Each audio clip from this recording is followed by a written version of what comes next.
Boa noite, queridos e queridas em Cristo Jesus. Deus os abençoe grandemente. Estamos mais uma noite aqui unidos para que a gente possa estudar o livro de Segunda Reis, não é mesmo? Estamos no livro de Segunda Reis, estamos no capítulo 7, vamos partir para o capítulo 8. Mas antes de a gente ir para o capítulo 8, eu gostaria muito você que está chegando aí, se inscrevesse no meu canal, aperta aí na palavrinha inscrever-se, depois no sininho na palavrinha todas. Já estará escrito e escrita.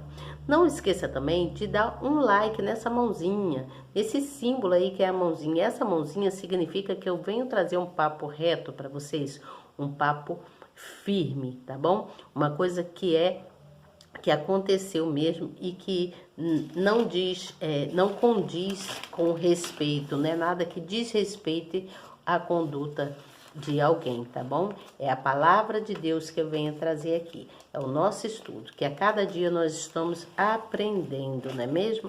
A cada dia nós vamos nos pegando mais conhecimento, não é mesmo? E então, não se esqueça de apertar aí nesse símbolozinho que é a mãozinha, tá bom?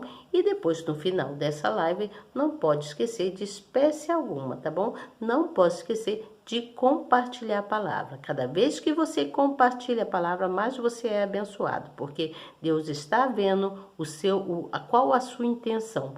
Quer de levar a palavra dele para aqueles que precisam se fortalecer na fé, tá certo? Então, não se esqueça de compartilhar a palavra, tá bom? Não se esqueça de compartilhar. Tava ajeitando aqui um pouquinho para poder eu falar melhor com vocês, né? E vocês me verem, não ficar com o pescoço assim, igual eu vi numa outra live aí que eu fiquei assim, espremidinha, né? Mas aí eu tô mostrando aqui para vocês como deveria ser, tá bom? Então vamos dar continuidade. Nós sabemos que temos que quem está chegando novo se inscrever, sabemos que tem que dar um like aí na mãozinha, né? Apertar aí nessa mãozinha para mostrar a presença de vocês, que vocês estão gostando do que eu venho trazer, e também de compartilhar no final. Aprendemos coisas e coisas desde Samuel para cá, não é mesmo? Desde o livro de Samuel. Agora estamos no livro de Segunda Reis, no capítulo 8, onde fala sobre a sunamita que volta para a sua terra, tá bom? Então eu vou ler aqui e vocês prestem atenção aí, tá bom? Se quiser me acompanhar, me acompanha aí na sua Bíblia, tá bom? E falou Eliseu àquela mulher cujo filho ele ressuscitara, dizendo: levanta-te e vai, tu e a tua família, e peregrina onde puderes peregrinar, porque o Senhor chamou a fome, a qual também virá à terra por 7 anos. E levantou-se a mulher e fez conforme a palavra do homem de Deus, porque foi ela com a sua família e peregrinou na terra dos filisteus 7 anos. E sucedeu o quê? Ao fim de 7 anos, a mulher voltou da terra dos filisteus e saiu a clamar ao rei pela sua casa e pelas suas terras. Ora, o rei falava a Geazi, servo do homem de Deus, dizendo: conta-me, peço-te todas as grandes obras que Eliseu tem feito. Então ele pediu que o servo contasse para ele todas as obras que Eliseu havia feito. E sucedeu o quê? Contando ele ao rei como ressuscitara a um morto, eis que a mulher cujo filho ressuscitara clamou ao rei pela sua casa e pelas suas terras. Então disse Geazi: ó rei, meu senhor, esta é a mulher, e este é o seu filho, a quem Eliseu ressuscitou. E o rei perguntou à mulher, e ela lhe contou. Então o rei lhe deu um oficial, dizendo: Faz-lhe restituir tudo quanto era seu, e todas as rendas das terras desde o dia em que deixou a terra até agora. Então, ele mandou um oficial lá dele, né, um daqueles homens guerreiros lá, que fosse restituir todas as coisas que aquela mulher sunamita havia deixado para trás. E aí o tempo passou, depois veio Eliseu a Damasco, estando Ben-Hadad, o rei da Síria, doente, e lhe anunciaram, dizendo: o homem de Deus é chegado aqui. Então o Ben-Hadad já sabia que tinha um homem de Deus na terra lá. E aí ele então pediu que um servo dele fosse até ao profeta para perguntar se ele ficaria curado daquela doença ou não. E aí olha o que Eliseu lhe disse: vai, diz-lhe, certamente viverás, porém o Senhor me tem mostrado que certamente morrerás. E afirmou à sua vista, e fitou os olhos nele até se envergonhar, e o homem de Deus chorou. Então, ele chorou, Eliseu chorou porque ele sabia tudo o que ia acontecer, ele estava já vendo, né? E então, o que aconteceu? Então partiu Eliseu e foi ao seu senhor, a qual lhe disse: que te disse Eliseu? E disse ele: disse-me que certamente viverás. Só que ele entendeu, disse que certamente viverás, mas entendeu, né? E sucedeu que no outro dia tomou um cobertor e o molhou na água. Estendeu sobre o seu rosto e morreu. E Azael reinou em seu lugar. Então, Azael, que era o servo dele, ficou reinando no lugar do rei Ben-Hadad. Aí houve vários reinados, como já vem de geração em geração, né? Por isso o livro é chamado Segundo Livro de Reis, que eram muitos reis, foram formando muitos reis. Aí houve o reinado de Jeorão, também o Jeú foi ungido como rei de Israel. O Jeú também manda matar Jorão e Jezabel. Vocês lembram da história, né? O que aconteceu? Que Jezabel era dominadora e ambiciosa, né? E ela usava todos os recursos que ela possuía para manipular as pessoas a conseguir realizar os seus propósitos, né? Aqueles propósitos ruins, cruéis que ela planejava na cabeça dela. Ela só fazia o que era errado, só pecado. Então Jeú manda exterminar a casa de Acabe, que era marido dela, né? E aí acaba com a casa de Acabe, houve muita confusão. E aí o Jeú mata todos os servos, aquele pessoal que servia a Baal, que servia aquela estátua de pau lá, né? Que Jezabel e Acabe tinham feito lá. Então, Jeú, o rei, manda matar todos eles, extermina, né?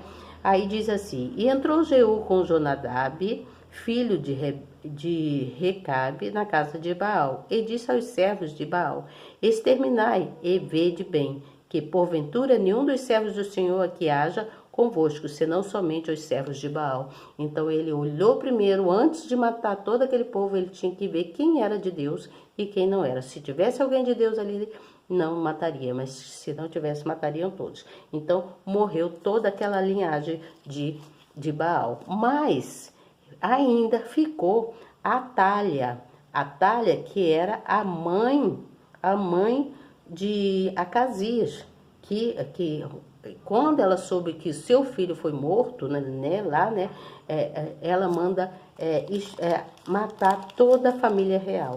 E aí continua aquela confusão. Então Joás manda reparar o templo depois daquela confusão. E diz assim, ó: e lançaram mão dela, e ela foi pelo caminho da entrada dos cavalos à casa do rei, e ali a mataram. Então mataram Atalha. Atalha também morreu, aquela mãe, né, daquele rapaz. Então todo o povo da terra entrou na casa de Baal e a derrubaram, como também os seus altares e suas imagens totalmente quebraram. E Matã, sacerdote de Baal, mataram diante dos altares. Então o sacerdote pôs oficiais sobre a casa do Senhor. E tomou os centuriões e os capitães e os da guarda e todo o povo da terra, e conduziram da casa do Senhor o rei, e foram pelo caminho da porta da guarda à casa do rei, e ele se assentou no trono dos reis. E todo o povo da terra se alegrou, e a cidade repousou, depois que mataram a Atalha, a espada. Mataram ela a espada junto à casa do rei. Era Joás, de idade de 7 anos, quando o fizeram rei. Então, quando o fizeram rei, ele só tinha 7 anos. E o tempo foi passando, e as coisas foram acontecendo. E amanhã eu venho contar para vocês sobre Joás, quando ele manda reparar o templo, né? Manda erguer o templo de novo. Primeiro eles acabaram com aquelas coisas todas de Baal, destruíram aquilo tudo. Então vamos recapitular aqui. Então houve fome na terra, né? Houve fome por 7 anos, e aquela mulher sunamita, ela ela e a sua família ficaram peregrinando ali por 7 anos. Depois ela volta lá na terra dos filisteus para pedir ao rei que queria voltar para a casa dela. Precisava voltar para a casa dela e tomar posse de tudo que era dela. Então, o rei quis saber, através de um servo lá, as coisas que haviam acontecido, né? Já que ela estava ainda com aquele filho dela, o filho dela cresceu, né? Ela ainda estava com aquele filho e quem havia ressuscitado aquele filho foi Eliseu, o homem de Deus, o profeta, né? Então aí foi contado para ele, para o rei, todas aquelas coisas, e o rei então manda restituir tudo aquilo que ela havia perdido, né? Tudo aquilo que ela havia perdido, o rei mandou restituir. E aí aconteceu então que eles viram o que aconteceu. Acabou que, deixa eu lembrar aqui, só um minutinho que eu vou lembrar. Vou ler aqui que é para me lembrar, quer ver? E então aconteceu, olha só, que houve Azael, ele vai até ao rei da Síria, que era o Ben-Hadad, né? Então, o rei mandou restituir primeiro tudo aquelas coisas para aquela mulher sunamita. Então, o tempo passou e lá, então, ele estava lá, Ben-Hadad, o rei da Síria, né? Então, ele estava muito doente e tal, aí foi um servo, ele soube que o profeta estava lá na cidade, né, no local lá, e mandou então que um servo dele fosse perguntar, né, o Azael fosse perguntar ao profeta se ele viveria, se ele viveria não, se ele sararia da doença que ele estava. E aí o profeta consultou a Deus e Deus disse ao profeta então que ele morreria. Porém, ele fixou bem os olhos ao olhar para o Azael, né? E aí ele viu que haveria que o rei Ben-Hadad morreria e que haveria muitas mortes, muitas crueldades, muitos pecados ainda iriam acontecer, né? Eles matariam muitas pessoas jovens e tudo mais. E aí ele chorou, o profeta chorou de tristeza, saber que ia acontecer tudo aquilo. Então, aconteceu que Ben-Hadad morreu, né? E aí quem ficou reinando no lugar foi Azael. Então houve vários reinados. Aí houve o reinado de Jeorão, o reinado de Jeú, que esse Jeú reinou em Israel, né, por algum tempo. E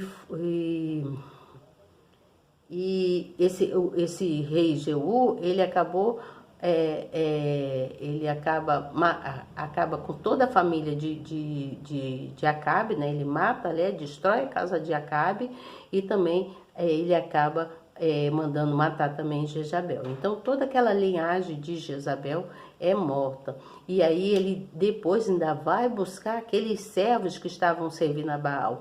E aí ele manda matar, Deus manda que mate todo aquele servo. Mas primeiro visse se ali tinha algum homem de Deus. E só morreram aqueles que adoravam a Baal. Então, toda aquela linhagem de servos de Baal morreram. E Jeú reinou então sobre Israel em Samaria, lá uns 20 e poucos anos, ele ficou reinando lá. Então, com o tempo, foi visto que aquela Atalia, acho que é Atália que fala, né? Que é Atalia, não, é Atália. Atália, que é Atália, a mãe de Acasias, ela estava muito chateada porque ela soube que o seu filho havia morrido. Então, ela manda acabar com todo o reinado, toda a descendência real. Ela manda matar, destruir aquilo tudo. Mas Joás, ele consegue escapar, e aí ele é ungido rei também. Ele é ungido rei, esse Joás, né? Aí, porque ele havia se escondido lá dentro do palácio, lá por uns 6 anos, ninguém sabia dele, ele havia se escondido lá. Mas ele era também um homem que era temente a Deus. Mas só com o passar do tempo, ele vacilou também, ele começou a cometer vários pecados, várias coisas erradas, né? E aí acabou que ele, os próprios servos dele acabou matando esse Joaias também, que também acabou pecando contra a Deus. Então a palavra que eu quero deixar hoje para que você não se perca, para que você se mantenha em equilíbrio, mantenha equilíbrio na palavra de Deus, para poder você ter firmamento de vida, porque Deus é que firma a nossa vida, Ele que faz com que a gente fique numa rocha firme, Ele é a rocha firme. Ele é a rocha firme, tá certo, gente? Vocês desculpa, deu a caidinha aqui, mas eu quero deixar para vocês que nós já estamos terminando. Amanhã eu volto com vocês com o capítulo 9 e daí por diante, tá bom? Então, reflitam nessa palavra, tá bom? Que Deus é o nosso firmamento, é o firmamento de vida, tá bom? Olha, boa noite para vocês e até amanhã, se Deus quiser. E eu tenho certeza que Ele quer. Tchau!